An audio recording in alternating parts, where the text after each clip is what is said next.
morning, everyone. Today, my topic is what is IP? At present, some of you may need to write a point in your composition class. Some of you may take part in writing or editing a play script. Or some of you may enjoy writing a short story, just like me. If so, maybe you will have an interest in learning about the field of IP. This is my outline. I'd like to introduce the general ideas of IP, then IP's advantages and disadvantages. Finally, I will make a brief conclusion.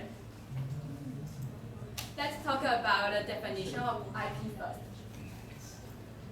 IP stands for intellectual property. According to Baidu Encyclopedia, IP is some adaptations of some famous novels, games, or even comic books, which would have some basic audience. These are some famous examples of IP, including 琅琊榜, 花千骨, and 微微笑很倾城. Before I go deeper into IP, I'd like to show you a table first. This table is about the scores of TV serials in China made by Blinkit. As you can see, the top 7 are all IPs, which shows IP's growing popularity.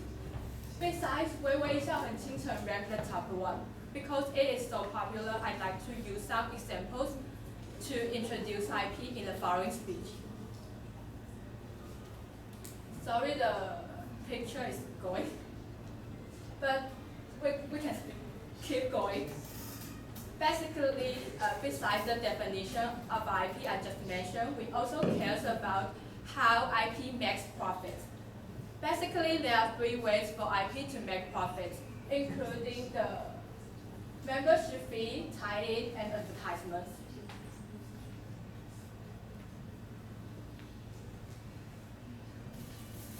When it comes to membership fee, let's see this picture. It is a picture of a famous video website. Some IP would only be broadcasted on certain video website. As you can see, sometimes we may need to pay to see some videos which are members only.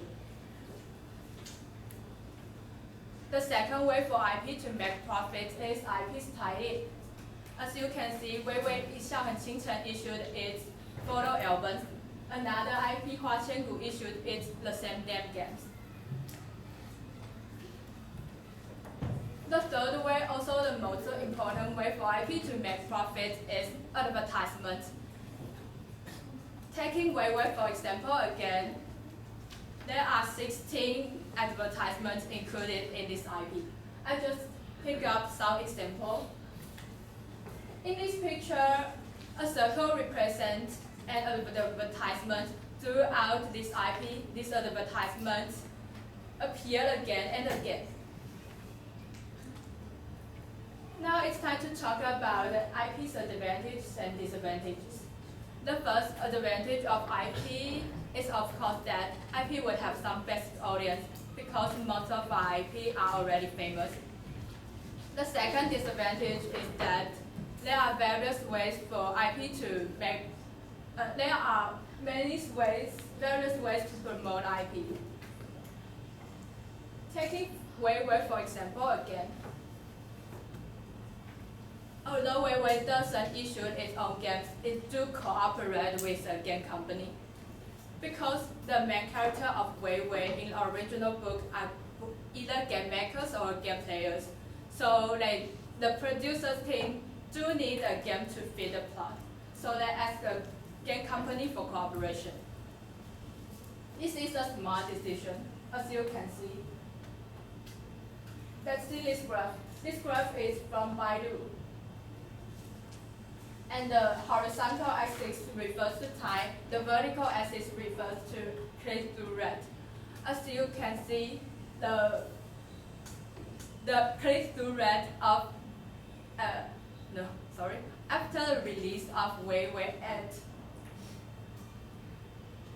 August 21st, the click-through rate of both Weiwei and that game rose significantly. So it is a very small way to promote this IP. Despite the advantages, IP also has some disadvantages, including high cost and unstable quality. The first disadvantage is that the high cost. Just as mentioned before, IP stands for intellectual property. The producer team need to pay a large amount of money to the original author to get the right to adapt. That's why IP needs high cost. Another big problem of IP is the quality of IP seems to be unstable. Some IPs cost a large amount of money to get the right to adapt, but they doesn't make enough profit. In conclusion, IP is a field full of opportunities and challenges.